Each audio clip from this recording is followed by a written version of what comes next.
안녕하세요. 사연 읽어주는 방송작가입니다. 이번 사연은 어느 신혼부부의 피 같은 전세금 8천만 원을 들고 잠적했던 집주인 할머니가 4년 만에 뼈만 남은 모습으로 나타나 무릎을 꿇고는 절대 은행에 가지 말라는 기괴한 부탁을 남겼다는 이야기입니다. 과연 그 봉투 속에 든 비밀은 무엇이었을지 바로 들어보시죠.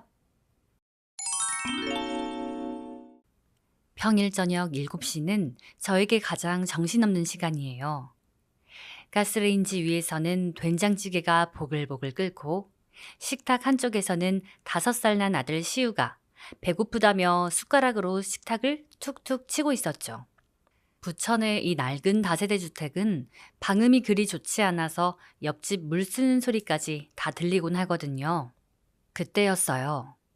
띠링 띠링. 평소보다 유난히 날카롭게 들리는 초인종 소리가 집 안을 울렸습니다. 남편은 오늘 야근이라 늦는다고 했고 택배 올 것도 없었는데 말이죠.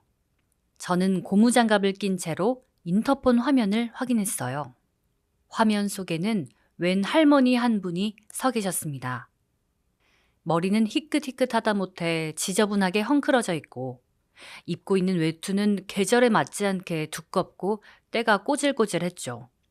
누구신가 싶어 가만히 들여다보는데 그분이 갑자기 화면 밖으로 사라지는 거예요. 아래로 푹 주저앉으신 건지 화면에는 빈 복도만 보였습니다. 누구세요? 인터폰 너머로 물었지만 대답이 없었어요.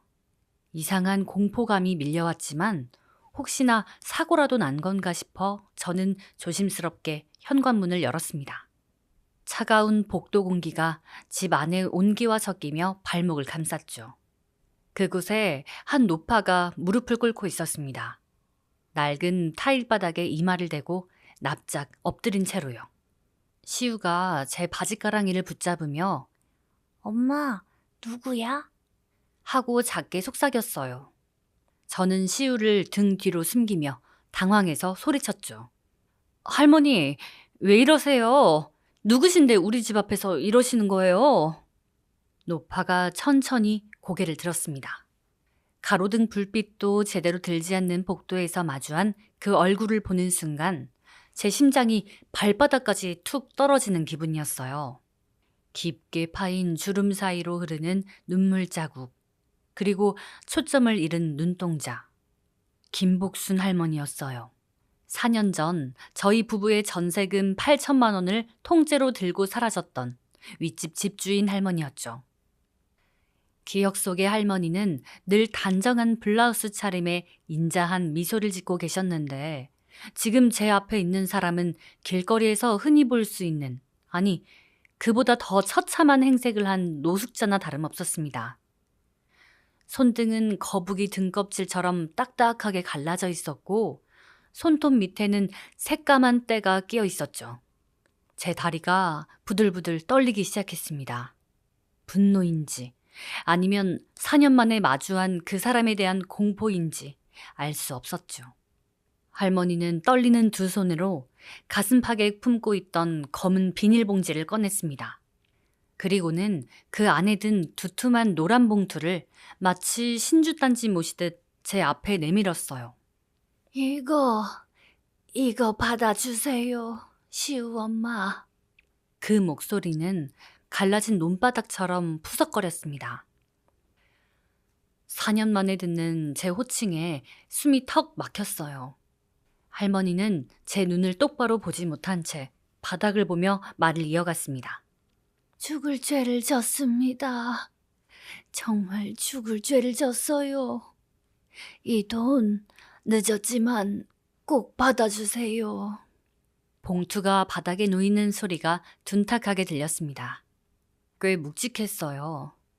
저는 그 봉투를 건드릴 엄두도 내지 못한 채 멍하니 서 있었습니다. 제 머릿속에는 4년 전 갓난아이를 안고 텅 빈 할머니 집 앞에서 오열하던 제 모습이 필름처럼 지나갔거든요. 그런데 할머니가 제 옷자락을 붙잡으며 믿기지 않는 말을 뱉었습니다. 그리고 시우 엄마, 부탁 하나만 할게요. 이 돈 말이에요. 절대로 무슨 일이 있어도 은행에는 가지고 가지 마세요. 제 귀를 의심했습니다. 은행에 가지 말라니요. 이 돈이 무슨 돈이기에 은행에 가면 안 된다는 건가요? 할머니의 눈동자가 간절함을 넘어 기괴할 정도로 번뜩였습니다. 꼭 약속해 주세요. 절대 은행에 넣지 않겠다고. 예? 제발. 할머니는 그 말을 끝으로 다시 한번 바닥에 머리를 찌으며 오열하기 시작했습니다. 시우는 무서운지 제 다리를 꽉 껴안고 울먹였고 저는 풀려가는 다리에 힘을 주며 겨우 벽을 짚고 서 있었죠. 피 같은 우리 전세금을 들고 도망갔다가 4년 만에 거지꼴이 되어 나타난 집주인 할머니, 그리고 은행에 가지 말라는 이해할 수 없는 경고와 함께 내밀어진 거액의 돈봉투. 복도 끝에서 불어오는 찬바람에 제 등줄기로 소름이 쫙 끼쳤습니다. 도대체 4년 동안 이 할머니에게 무슨 일이 있었던 건지 머릿속이 아득해졌죠. 긴 이야기를 시작하기 전에 깊게 숨을 한번 들이쉬어야 할 것 같아요. 제가 겪은 일은 지금 생각해도 꿈인지 생신지 쉽게 믿기지가 않거든요. 저는 경기도 부천에서 5살 아들 키우는 32살 엄마 이수민이라고 합니다. 제가 겪은 일을 누군가에게 한 번은 들려드리지 않으면 제 마음 안에서 정리가 안 될 것 같더라고요. 제 이야기는 5년 전 저희 부부가 부천의 한 구축 빌라 1층에 신혼집을 얻었을 때부터 시작돼요. 그때 제 나이가 27, 남편 태우 씨는 28이었어요. 둘 다 모아둔 돈도 넉넉지 않았고 양가 부모님께 손 벌릴 형편도 못 됐거든요. 서울 시내 번듯한 아파트는 꿈도 못 꿨죠. 그래서 고르고 골라 찾아간 곳이 부천 원미구의 아주 오래된 다세대 주택이었습니다. 30년 세월을 고스란히 이고 있는 붉은 벽돌 건물이었는데 창문만 열면 옆집 벽이 보일 정도로 다닥다닥 붙어있는 오래된 동네였어요. 그래도 저희 부부는 마냥 좋았어요. 비록 벽지는 누렇게 뜬 곳이 많고 창틀은 열 때마다 삐걱거리는 비명을 질렀지만 우리 힘으로 얻은 첫 번째 보금자리였으니까요. 이삿짐을 다 들여놓은 첫날 먼지투성이가 된 얼굴로 서로를 보며 웃었던 기억이 지금도 생생해요. 수민아, 여기서 열심히 벌어서 나중에 꼭 아파트로 이사 가자 하며 남편이 제 손을 꽉 잡았을 때 저는 정말 세상에서 제일 행복한 새댁이었죠. 한참 짐 정리를 하다가 바닥에 신문지를 깔고 앉아 땀을 닦고 있는데 현관문 너머로 누군가 똑똑하고 노크를 하더라고요. 문을 여니 인자하게 생긴 할머니 한 분이 김이 모락모락 나는 냄비를 들고 서 계셨습니다. 두 분 이사하느라 고생 많았죠? 정신없어서 점심도 못 먹었을 것 같아 좀 챙겨왔어요. 바로 윗집 2층에 사시는 집주인 김복순 할머니였습니다. 냄비 안에는 두부며 돼지고기가 숭덩숭덩 들어간 김치찌개가 가득했죠. 처음엔 너무 부담스러워서 굳고 사양했지만 할머니는 나도 자식 같은 사람들이 와서 반가워 그러는 거니까 얼른 잡숴봐요 하시며 막무가내로 냄비를 밀어 넣으셨어요. 그날 남편이랑 둘이서 그 찌개 한 냄비를 다 비웠는데 이상하게 눈물이 핑 돌 만큼 따뜻하더라고요. 어릴 때 엄마 손길이 늘 그리웠던 저에게 그 김치찌개 냄새는 낯선 동네에 대한 불안감을 단번에 씻어주는 향기였습니다. 그날 이후로 할머니와 저희 부부는 집주인과 세입자 이상의 관계가 됐어요. 빌라는 낡았어도 사람 냄새가 진동하는 곳이었죠. 할머니는 명절이면 갓 쪄낸 시루떡을 떡집에서 파는 것보다 더 푸짐하게 담아서 내려오시곤 했어요. 그때마다 할머니가 쓰시던 빨간 양은 도시락통이 있었거든요. 칠이 군데군데 벗겨진 그 도시락통에 떡을 담아 건네주시면 제가 그걸 비우고 깨끗이 씻어 과일 같은 걸 담아 다시 할머니 집 문고리에 걸어두는 게 저희만의 작은 약속이었죠. 한겨울에 보일러가 고장나서 남편이랑 둘이 오들오들 떨고 있을 때도 가장 먼저 달려 내려오신 건 할머니였어요. 아이고, 신혼부부가 감기 걸리면 큰일 나. 하시더니 당신 침대 위에 깔려있던 전기장판을 떼어다 저희 거실에 깔아주시던 분이었죠. 남편은 그때마다 할머니, 저희가 죄송해서 어떡해요. 라며 어쩔 줄 몰라 했지만 할머니는 그저 허허 웃으며 저희 손을 잡아주셨죠. 봄이 되면 할머니의 일상은 더 바지런해졌습니다. 빌라 1층 입구에 아주 작은 공동 화단이 하나 있었거든요. 누가 가꾸지도 않아 잡초만 무성하던 그 땅을 할머니는 해마다 봄이면 쪼그려 앉아 정성껏 일구셨어요. 그리고는 주머니에서 소중하게 꺼낸 봉선화 씨를 조심스럽게 뿌리시곤 했죠. 할머니, 왜 하필 봉선화예요? 라고 물으면 할머니는 흙 묻은 손을 앞치마에 닦으며 그러셨어요. 그냥 내가 이게 좋더라고. 나중에 손녀딸이라도 있으면 예쁘게 물들여 줄 텐데 말이야.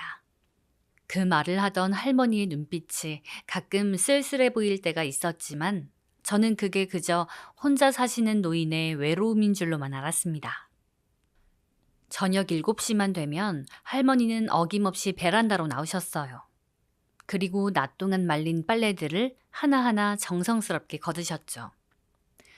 퇴근해서 들어오는 길, 창 너머로 비치는 할머니의 구부정한 실루엣이 보이면 아, 오늘도 하루가 무사히 가는구나 하고 안심이 됐던 것 같아요. 그렇게 1년 반쯤 지났을 때였을까요? 저희 부부에게 축복 같은 소식이 찾아왔습니다. 바로 시우를 임신하게 된 거예요. 테스트기에 두 줄을 확인하고 태우 씨랑 부둥켜 안고 울었던 그날 저녁, 저는 제일 먼저 떡 한 접시를 들고 2층으로 올라갔어요. 할머니, 저 임신했어요. 제 말을 들은 할머니의 반응은 지금도 잊을 수가 없어요. 할머니는 갑자기 손으로 입을 틀어막으시더니 눈물을 뚝뚝 흘리시는 거예요. 어머나, 어머나, 우리 새댁이? 정말이야? 아이고, 장하다. 정말 장해. 할머니는 마치 당신의 친손주 소식을 들은 것처럼 온몸을 떨며 기뻐하셨어요. 그러더니 갑자기 부엌 안쪽 창고로 달려가시더니 신문지에 겹겹이 쌓인 무언가를 꺼내오셨죠. 이거 내가 진짜 좋은 미역이라고 아껴둔 건데 새댁 이거부터 먹어야 해. 애기 엄마가 미역국 든든하게 먹어야 아이가 건강하지. 그때부터였어요. 할머니는 저를 더 이상 수민이나 새댁이라고 부르지 않고 시우 엄마라고 부르기 시작하셨죠. 아이가 태어나기도 전에 저희는 이름부터 먼저 지었거든요. 처음엔 제 이름이 사라진 것 같아 조금 어색하기도 했지만 할머니의 목소리에 담긴 애정이 너무 깊어서 나중엔 그 호칭이 세상에서 제일 따뜻한 이름처럼 들리더라고요. 태교를 한답시고 화단 앞에 앉아 있으면 할머니는 어느새 옆에 와서 제 배를 조심스럽게 쓸어주셨어요. 시우야, 윗집 할머니야. 얼른 나와서 할머니랑 봉선화 구경하자. 할머니의 그 낮은 목소리를 들으며 저는 정말로 우리 가족이 4명이 된 것 같다는 착각을 하곤 했습니다. 남편도 할머니를 친할머니처럼 모셨어요. 무거운 짐을 들고 오시는 할머니를 보면 2층까지 대신 들어다 드리는 건 기본이었고 주말엔 할머니 집 형광등도 갈아드리고 막힌 싱크대도 뚫어드렸죠. 임신 기간 내내 할머니는 제 버팀목이었어요. 입덧이 심해 아무것도 못 먹을 때면 어디서 구해오셨는지 새콤한 앵두며 산딸기를 손에 쥐어주셨고 제가 밤잠을 설치면 위층에서 조용히 들려오던 할머니의 도란도란한 라디오 소리가 자장가처럼 저를 달래줬습니다. 지금 생각해보면 할머니는 저희 부부를 통해 당신이 누리지 못한 무언가를 채우고 싶으셨던 게 아닐까 싶어요. 하지만 그땐 그저 운 좋게 너무 좋은 이웃을 만났다고만 생각했죠. 태우 씨, 우리 나중에 시우 낳으면 할머니한테 먼저 꼭 보여드리자. 할머니가 우리 시우 진짜 예뻐하실 거야. 제 말에 남편도 고개를 끄덕이며 웃었습니다. 하지만 여러분, 사람 일이라는 게 참 알 수가 없더라고요. 그렇게 따뜻하게 흘러가던 시간들이 시우의 탄생과 함께 완전히 다른 방향으로 뒤틀릴 줄은 꿈에도 몰랐으니까요. 산통이 와서 산부인과로 향하던 날까지도 할머니는 제 손을 잡으며 신신당부하셨어요. 시우 엄마, 시우 건강하게 태어날 거니까 아무 걱정하지 마. 내가 여기서 집 잘 지키고 있을게. 시우 데리고 오면 할머니가 맛있는 거 많이 해줄게. 그 주름진 손의 온기가 너무나 생생해서 저는 그게 마지막 인사가 될 거라는 생각은 추호도 하지 못했습니다. 그렇게 시우가 세상에 나왔고 저는 산후조리원에서 정신없는 한 달을 보냈습니다. 남편은 산후조리원 근처 시댁에서 조리원과 직장을 오갔죠. 갓 태어난 아이의 작은 숨소리에 감격하면서도 한편으로는 얼른 부천집으로 돌아가고 싶었어요. 윗집 할머니에게 우리 시우를 보여드리면 얼마나 좋아하실까. 그 생각만으로도 가슴이 벅찼거든요. 하지만 조리원을 퇴실해 설레는 마음으로 갓난아이를 안고 빌라 앞에 도착했을 때 제가 마주한 건 예전의 그 따뜻한 집이 아니었습니다. 빌라 앞에 도착하자마자 저는 습관처럼 2층 베란다부터 올려다봤죠. 할머니가 빨래를 걷고 계시진 않을까. 우리 온 거 보고 손이라도 흔들어주지 않으실까 싶어서요. 그런데 늘 수건이며 옷가지들이 정갈하게 걸려있던 그 빨랫줄이 아주 텅 비어있는 거예요. 집에 들어와서 대충 짐을 풀자마자 저희 부부는 바로 2층으로 올라갔어요. 우리 시우를 할머니한테 인사시키고 싶었거든요. 그런데 할머니 집 현관문이 굳게 잠겨 있더라고요. 똑똑 문을 두드려봐도 아무런 인기척이 없었습니다. 여보, 할머니 어디 멀리 나가셨나 봐. 태우 씨가 말했지만 이상하게 제 등줄기로 서늘한 기운이 스쳤어요. 복도에는 며칠 동안 환기를 안 한 것 같은 텁텁하고 무거운 공기만 가득했죠. 사흘이 지나고 나흘이 지나도 할머니는 돌아오지 않았습니다. 2층 집 우편함에는 고지서들이 쌓이기 시작했고 밤이 되어도 그 집 창문에는 불이 켜지지 않았어요. 그러던 어느 날 아침이었죠. 갓 잠든 시우를 눕히고 잠깐 쉬려는데 1층 현관에서 옆집 김씨 아저씨가 부르는 소리가 들리더라고요. 애기 엄마, 거기 안에 있어? 아이고 참, 이걸 어쩌면 좋아. 아저씨의 목소리가 너무 심상치 않아서 저는 얼른 문을 열고 나갔습니다. 아저씨는 복도 끝에서 혀를 쯧쯧 차며 저희를 보고 계시더군요. 아이고 세댁, 윗집 할머니 일 들었어? 아니, 그 양반이 글쎄 야반도주를 했다네. 그 말을 듣는 순간 제 머릿속이 징 하는 소리와 함께 하얗게 변했습니다. 야반도주라니요. 그 인자한 할머니가요. 아저씨 말로는 며칠 전 새벽에 큰 트럭 한 대가 와서 짐을 다 싣고 떠났다는 거예요. 할머니 아들이라는 사람이 와서 서둘러 짐을 뺐다는데 동네 사람들한테는 할머니 집은 세를 주고 할머니는 자기가 모시고 산다고 거짓말을 했다는 거죠. 근데 그게 아니었어. 나중에 알고 보니까 이 집도 이미 다른 사람한테 팔렸대. 그 길로 저희 부부는 앞뒤 잴 것도 없이 저희 집 계약했던 부동산 사무소로 달려갔습니다. 사무소 안은 낡은 커피 냄새와 쾌쾌한 종이 냄새로 가득했어요. 구석에 놓인 벽시계의 초침 소리가 제 심장 소리보다 더 크게 들리던 그 정적을 지금도 잊을 수가 없습니다. 부동산 사장님은 저희 얼굴을 보자마자 아주 어렵게 입을 떼시더군요. 이게 참 말씀드리기 힘든데 말입니다. 그 집 주인 할머니가 한 달 전에 집을 매도했어요. 이미 등기까지 다 넘어갔고요. 그게 무슨 말씀이세요? 그럼 저희 전세금은요? 저희 8천만 원은 어떻게 되는 건데요? 태우 씨가 책상을 치며 소리를 질렀습니다. 사장님은 고개를 떨구며 말했어요. 할머니를 너무 믿고 계약했던 게 화근이었다고요. 전세권 설정을 안 해둬서 새 주인이 나가라고 하면 고스란히 집을 비워줘야 하는 처지라는 거였죠. 8천만 원. 그 돈이 어떤 돈인데요. 우리 태우 씨 야근 수당 한 푼 안 쓰고 모은 돈. 제가 격리일 하면서 점심값 아껴가며 10원짜리 하나까지 영혼을 갈아 넣은 돈이었어요. 시우 분유값 하려고 만들어둔 적금 통장이랑 나란히 놓여있던 우리 가족의 전부였던 돈이었죠.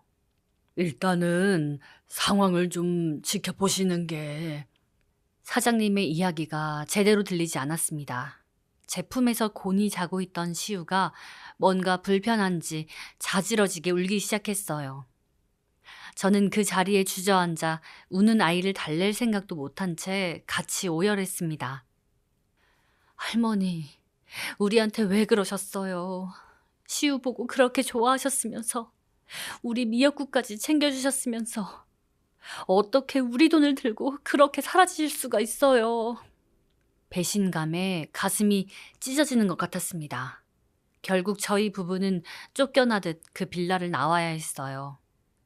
친정 부모님께 고개도 못 들고 사정사정해서 빌린 돈으로 원래 살던 동네 구석에 더 작고 낡은 집으로 이사를 갔죠. 그곳은 곰팡이 냄새가 가시지 않는 반지하 같은 1층이었어요. 이삿짐을 풀다가 싱크대 구석에서 할머니가 예전에 시루떡을 담아주셨던 칠이 벗겨진 그 빨간 양은 도시락통을 발견했습니다. 그걸 보는 순간 저도 모르게 바닥에 내던졌어요. 다시는 그 할머니 얼굴도 그 이름도 떠올리고 싶지 않았거든요. 그 뒤로 4년은 말 그대로 생존이었습니다. 남편은 회사에서 주는 야근이란 야근은 다 도맡아 했고 저는 시우 기저귀 값이라도 아껴보려고 모유 수유를 끝까지 고집했어요. 마트에서 우유 하나를 집어들 때도 유통기한이 아니라 가격표부터 2번씩 확인해야 하는 생활이었죠.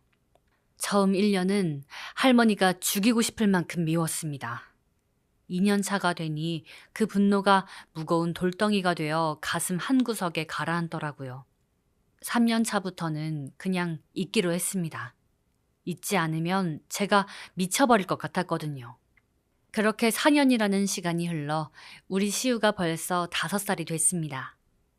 부천의 이 낡은 주택에서 다시 시작한 일상도 조금은 자리를 잡아가던 참이었죠. 그날도 평범한 가을 저녁이었습니다. 시우 저녁상을 차리려고 고등어를 굽고 있었는데 띠링 하고 초인종 소리가 들리는 거예요.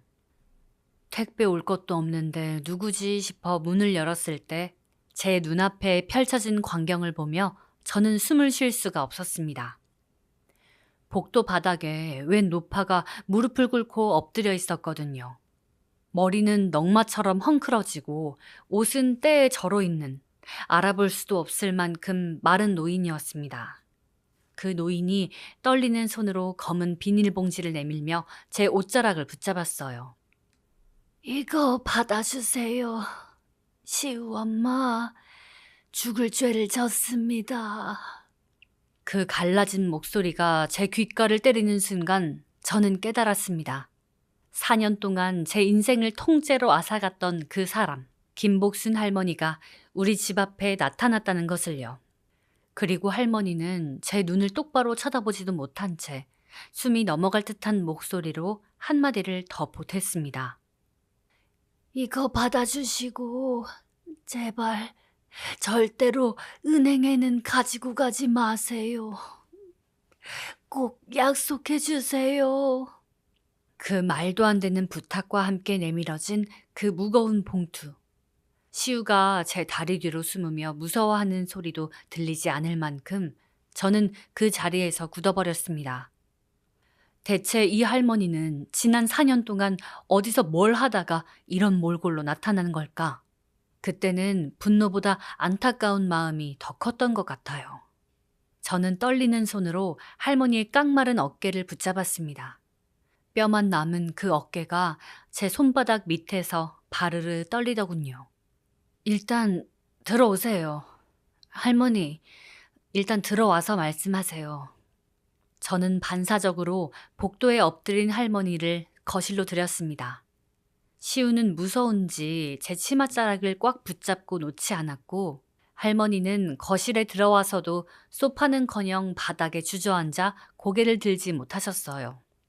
4년 전 그 따뜻했던 김치찌개 냄새 대신 할머니에게서는 찌든 땀 냄새와 오래된 먼지 냄새가 났습니다.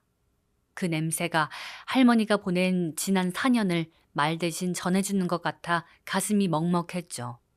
할머니는 바닥에 내려놓은 그 검은 비닐봉지를 다시 한번 제 앞으로 밀어 넣으셨습니다. 저는 숨을 죽이고 그 안에서 노란 서류 봉투를 꺼냈어요. 봉투를 열어본 순간 저는 그만 자리에 주저앉고 말았습니다. 빳빳한 5만 원권 다발이 봉투가 터져나갈 정도로 가득 들어있었거든요. 할머니, 이게 다 뭐예요? 이 돈이 도대체 어디서 난 거예요? 8천만 원. 그리고 2천만 원 더 보탰어요. 사죄하는 마음으로 이자라고 생각하고 챙겨온 거니까 제발 받아주세요. 1억이에요, 1억. 1억이라니요. 4년 전 저희 전세금에 2천만 원을 더 얹어서 가져왔다는 할머니의 말에 머릿속이 핑 돌았습니다. 그때였어요. 도어락 소리가 들리더니 남편 태우 씨가 퇴근해서 들어왔습니다. 거실에 웬 노파가 무릎을 꿇고 있고 식탁 위에는 돈뭉치가 널브러진 풍경을 본 남편은 가방을 바닥에 떨어뜨린 채 굳어버렸죠. 여보, 이게 다 뭐야? 아니, 할머니, 김복순 할머니 아니야? 태우 씨의 목소리가 떨리고 있었어요. 남편은 신발도 제대로 벗지 못한 채 달려와 할머니의 얼굴을 확인했습니다. 그러더니 분노인지 황망함인지 모를 감정에 휩싸여 소리쳤죠. 할머니, 어떻게 이제야 나타나세요? 우리 시우 갓난아이 때 그 돈 들고 도망가서 우리가 어떻게 살았는지 아세요? 남편의 고함에 할머니는 더 깊게 머리를 조아리며 울음을 터뜨렸습니다. 미안해요, 시우 아빠. 정말 죽을 죄를 졌어요. 제가 다 갚으려고 4년 동안 하루도 편히 발 뻗고 잔 적이 없어요. 할머니는 아주 천천히 지난 4년의 진실을 털어놓기 시작하셨습니다. 사실 그 돈을 들고 사라진 건 할머니가 아니라 할머니의 하나뿐인 아들이었답니다.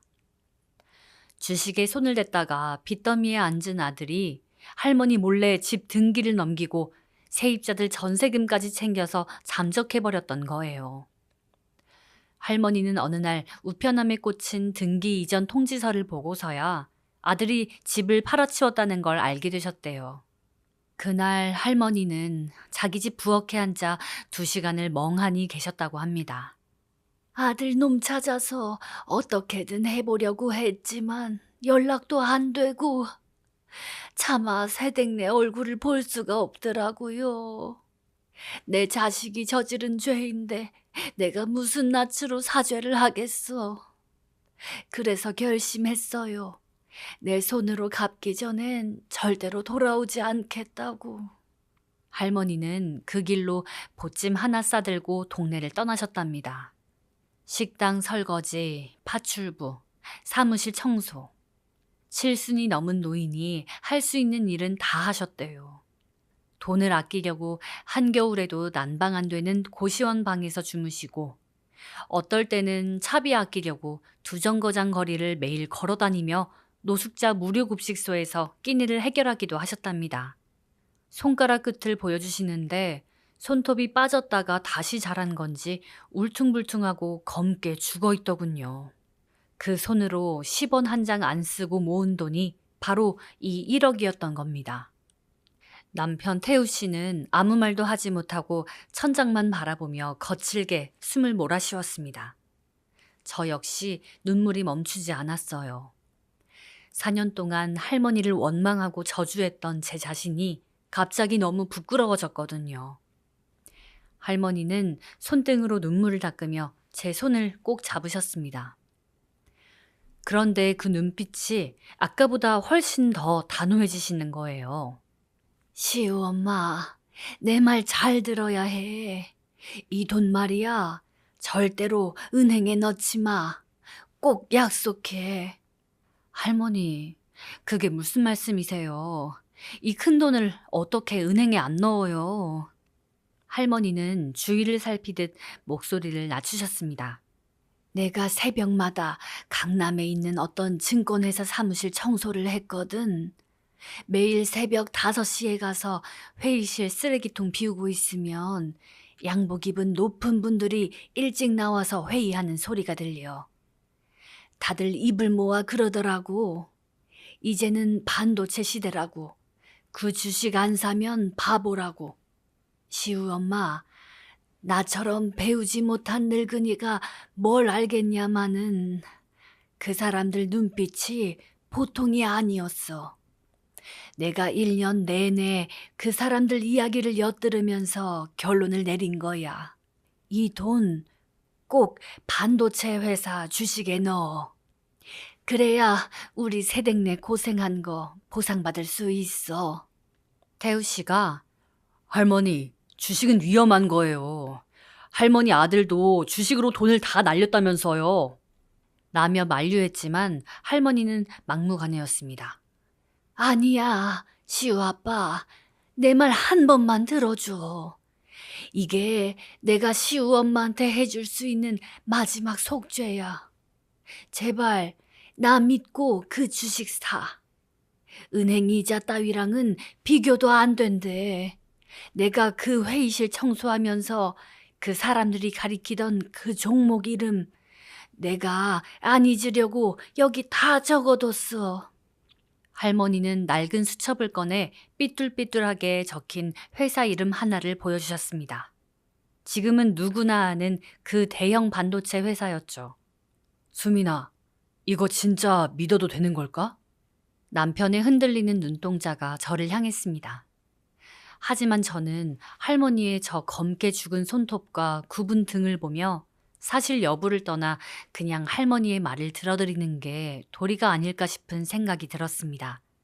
알겠어요, 할머니. 할머니 뜻대로 할게요. 그러니까 이제 좀 편히 계세요. 저희가 모실게요. 예? 하지만 할머니는 제 손을 뿌리치듯 일어나셨습니다. 아니야.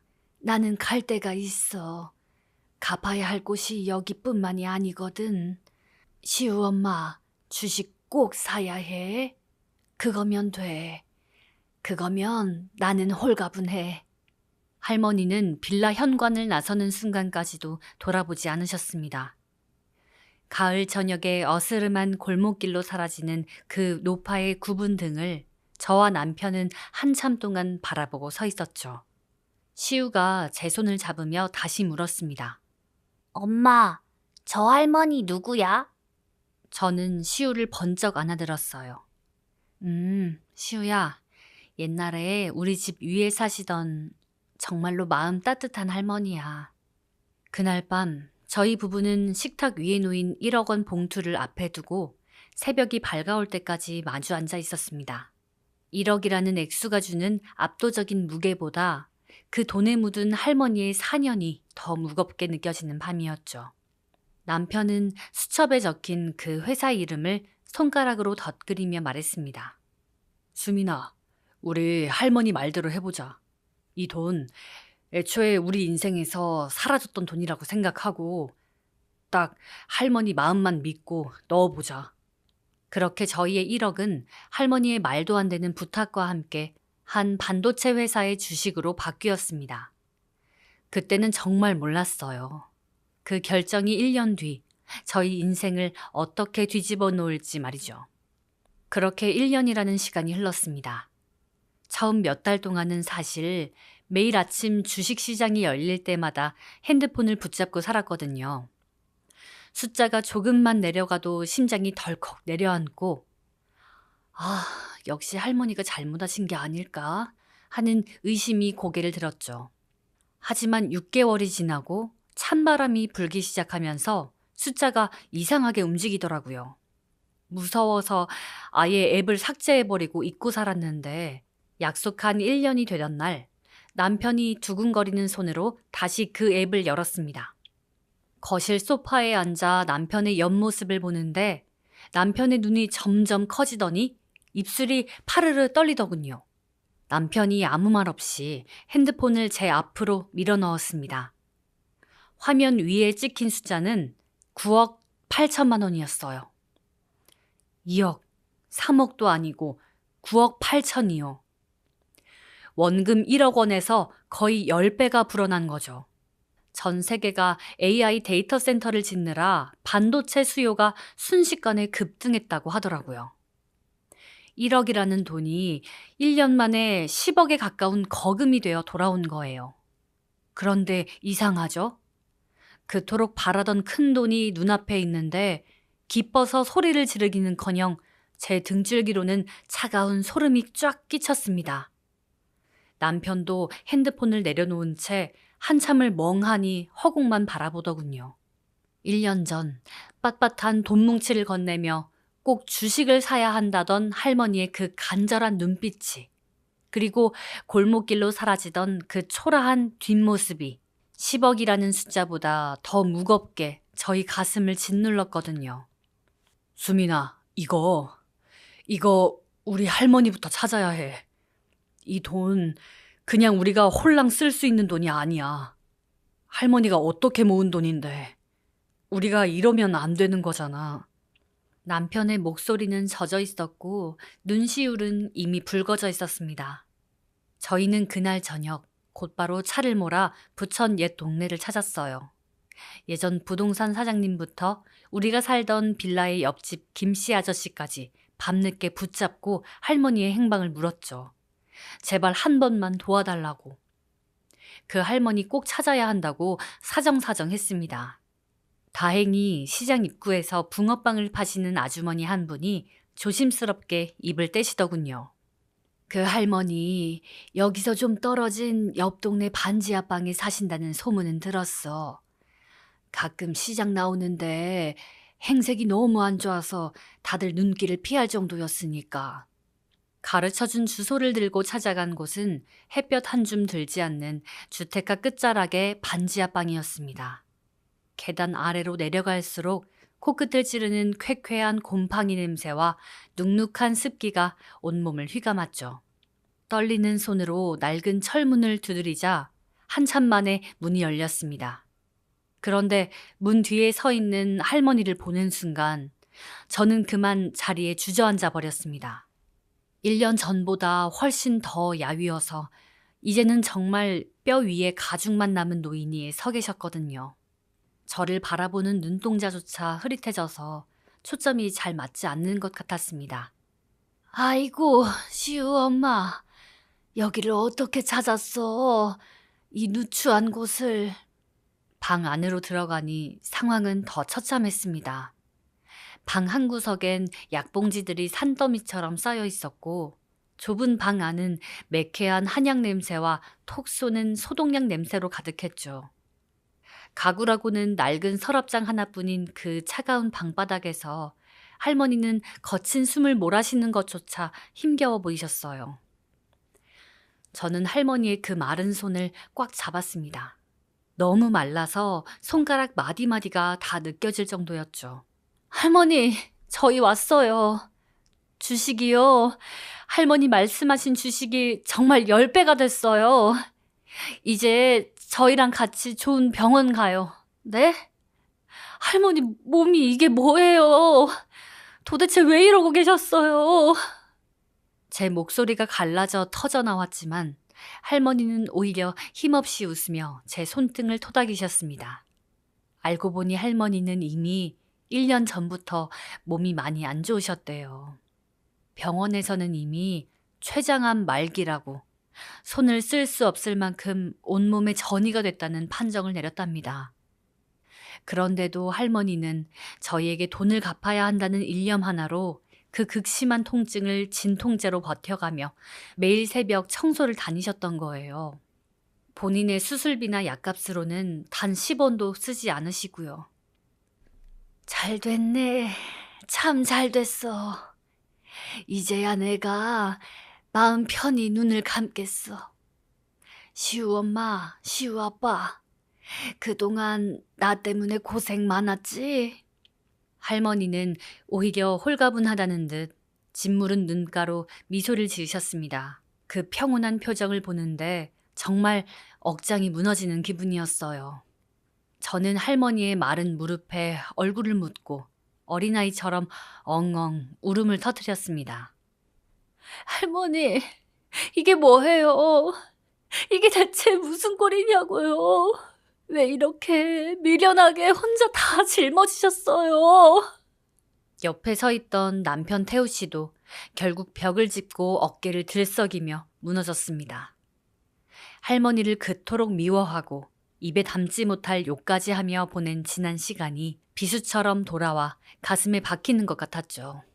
태우 씨가 젖은 목소리로 할머니를 타박하듯 소리쳤어요. 어르신, 저희가 그렇게 매정해 보였습니까? 차라리 그때 오셔서 아들놈이 사고 쳤다고 미안하다고 그 한마디만 하셨으면 저희가 어떻게든 살아서 진작 할머니 수술비라도 해드렸을 거 아닙니까? 왜 사람을 이렇게 나쁜 놈 만드세요?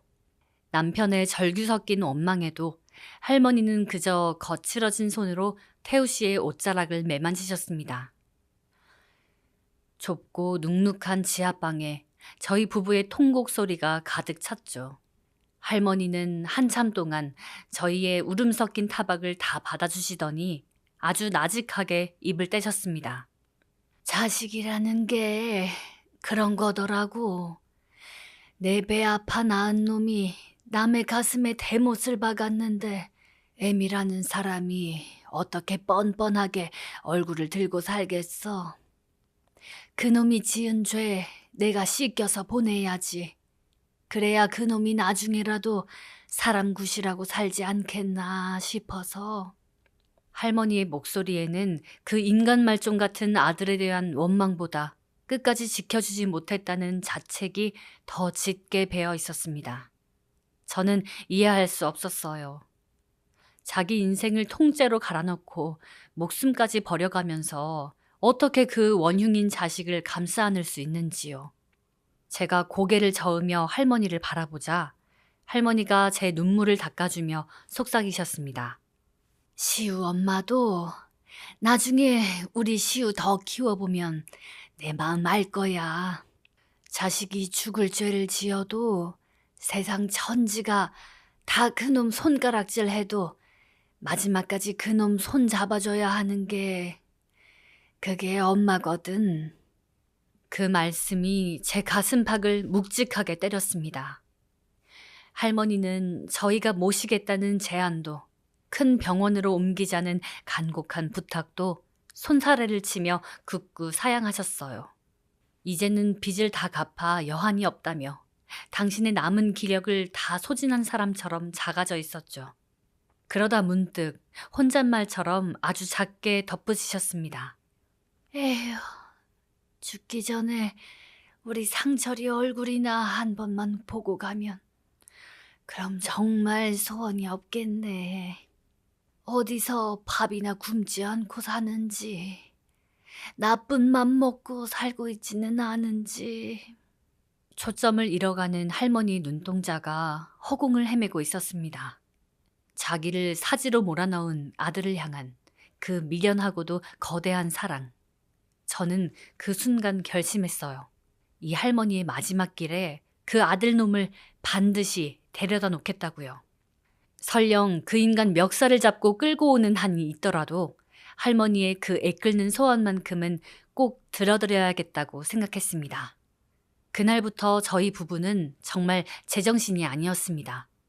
생업도 집안일도 다 내팽개친 채 오로지 할머니의 아들 찾는 일에만 몰두하며 전국을 뒤졌어요. 4년 전 그 빌라 주변의 CCTV를 다시 훑고 남편 태우 씨는 옛 직장 인맥부터 건너 아는 흥신소까지 연락을 했죠. 피를 말리는 시간을 보내던 도중 결국 일주일 만에 단서가 잡혔습니다. 거제도 조선소 현장에서 가면까지 써가며 아무도 몰래 숨어 지내는 50대 남자가 있다는 소식이었죠. 그 이름 김상철. 거제로 내려가던 날 하늘도 그 집안의 비극을 아는지 비가 억수같이 쏟아졌습니다.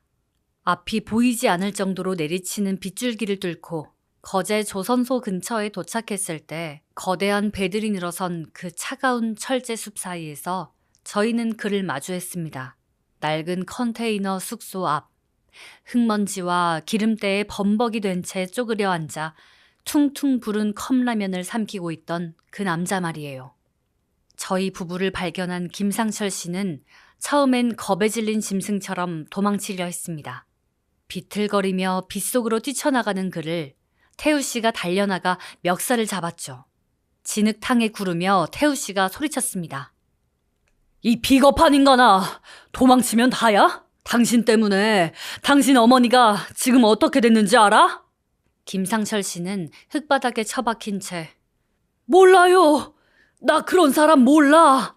하며 비명 같은 소리를 질렀습니다. 그 처참한 꼴을 보는데 제 안에서 무언가 차갑게 식는 기분이 들더군요. 저는 빗속에 서서 오들오들 떨고 있는 그 인간을 향해 아주 낮고 차가운 목소리로 말했습니다. 당신 어머니 지금 병원에서 마지막 숨 몰아쉬면서 당신 오기만 기다리고 계세요. 췌장암 말기래요. 당신이 훔쳐간 그 돈 갚으려고 4년 동안 뼈 빠지게 일하느라 몸이 다 썩어 문드러졌다고요. 이번에도 도망치면 당신은 정말 사람도 아니야. 아니, 당신은 평생 당신 어머니를 죽인 살인자로 살게 될 거야. 선택해. 지금 나랑 같이 가서 용서를 빌지 아니면 이대로 쓰레기같이 살다가 썩어 죽을지. 제 말에 김상철 씨의 몸이 굳었습니다. 그는 한참을 진흙바닥에 이 말을 받고 있다가 이내 짐승이 울부짖는 것 같은 소리를 내며 통곡하기 시작했습니다. 그건 후회라기보다 자기 삶에 대한 혐오가 터져나오는 비명 같았어요. 다음 날 저희는 상철 씨를 데리고 할머니가 누워 계신 병원으로 향했어요. 말끔하게 목욕도 시키고 옷도 새로 사서 입혔죠. 아들이 병실 문을 여는 순간 의식이 가물가물하던 할머니의 눈이 기적처럼 번쩍 뜨였어요. 자식 오는 길목은 저승 문턱에서도 아는 모양이었습니다. 엄마, 나 왔어. 상철이 왔어. 김상철 씨는 차마 침대 가까이 가지도 못한 채 병실 바닥에 무릎을 꿇었습니다. 머리를 바닥에 찌으며 자기 손등을 이빨로 물어가며 오열했죠. 내가 죽일 놈이야, 엄마. 나 같은 걸 왜 기다렸어? 그냥 죽게 내버려 두지. 왜 그 고생을 다 하고. 할머니는 말할 기운조차 없는지 떨리는 손을 아주 천천히 뻗으셨습니다. 김상철 씨가 엉금엉금 기어와 할머니의 그 뼈만 남은 손을 잡았어요. 할머니는 산소 마스크 너머로 쌕쌕거리는 숨을 내뱉으며 아들의 헝클어진 머리를 천천히, 아주 천천히 쓰다듬으셨습니다. 그 거칠고 마른 손가락이 아들의 얼굴에 닿는 순간 병실 안의 공기가 눈물로 꽉 차오르는 것 같았습니다. 괜찮다, 내 새끼. 얼굴 봤으니 됐다. 고생 많았지. 이제 그만 울어. 할머니의 목소리는 바람에 흩어지는 낙엽처럼 힘이 없었지만 그 안에 담긴 사랑은 세상을 다 덮고도 남을 만큼 거대했습니다. 자기를 배신하고 인생을 망가뜨린 자식에게 할머니는 단 한마디의 원망도 하지 않으셨어요. 오히려 그 못난 아들이 살아남느라 고생했다며 그 죄를 당신의 마지막 숨결로 씻어주고 계셨습니다. 그게 할머니의 마지막이었습니다. 며칠 뒤 새벽, 창밖으로 푸르스름한 동이틀 무렵 할머니는 아들과 저희 부부가 지켜보는 가운데 조용히 눈을 감으셨어요. 삐 하는 기계음이 병실에 울려 퍼지는 순간 김상철 씨는 할머니의 가슴에 얼굴을 묻고 목 놓아 울었습니다. 그 울음소리는 장례식 내내 멈추지 않았죠. 상복을 입은 김상철 씨는 넋이 나간 사람처럼 향로 앞에 앉아 있었습니다. 찾아오는 조문객 하나 없는 쓸쓸한 장례식이었지만 저희 부부는 상주 옆을 묵묵히 지켰습니다. 영정사진 속 할머니는 5년 전 그 따뜻했던 미소를 그대로 머금고 저희를 보고 계셨어요. 생전 할머니가 그토록 좋아하시던 봉선화처럼 환한 웃음이었죠. 장례를 마치고 돌아온 늦은 밤, 저는 곤히 잠든 5살 시우의 방으로 들어갔습니다. 시우의 작은 가슴이 일정하게 오르내리는 모습을 보는데 이상하게 가슴 한복판이 꽉 막힌 것처럼 아려오더라고요. 저는 시우의 작은 손을 가만히 쥐어봤습니다. 할머니가 그토록 예뻐했던 우리 시우. 문득 그런 생각이 들더군요. 만약에, 정말 만약에 언젠가 우리 시우가 내 인생을 송두리째 무너뜨릴 큰 잘못을 저지른다면 나는 할머니처럼 노숙을 하며 그 빚을 대신 갚아낼 수 있을까? 내 마지막 숨까지 이 아이를 용서하며 감싸 안을 수 있을까? 답을 내리기가 너무 어려웠습니다. 엄마라는 단어가 가진 무게가 얼마나 무시무시한 것인지. 김복순 할머니의 삶이 저에게 가르쳐주고 있었거든요. 저는 잠든 시우의 가슴에 얼굴을 묻고 할머니가 주셨던 그 따뜻한 김치찌개 향기와 봉선화 피던 마당을 떠올렸습니다. 할머니, 이제 그곳에선 구분등 쭉 펴고 편히 쉬세요. 할머니가 남겨주신 건 10억이라는 돈이 아니라 한 사람의 인생을 끝까지 포기하지 않는 그 거대한 사랑이었음을 저도 잊지 않고 우리 시우 잘 키울게요. 정말로 감사했습니다, 할머니. 네, 지금까지 경기도 부천에서 이수민 씨의 사연이었습니다. 사연을 정리하는 내내 저도 가슴 한구석이 참 아릿했습니다. 할머니가 수민 씨 부부에게 내민 그 1억 원은 아마 평생 자식 걱정에 잠 못 이루던 할머니의 목숨값이나 다름없었을 거예요. 마지막 순간까지 못난 아들을 품어주던 엄마의 마음. 그 마음을 어떻게 헤아릴 수 있을까요? 10억이라는 돈보다 더 위대하고 숭고한 것이 어머니의 사랑이 아닌가 싶네요. 할머니가 남긴 진정한 유산이 수민 씨 가족의 앞날에 따뜻한 빛이 되어주길 진심으로 바랄게요. 이 사연이 재미있으셨다면 구독과 좋아요로 응원해주세요. 더 좋은 사연으로 찾아오겠습니다. 여러분, 사랑합니다.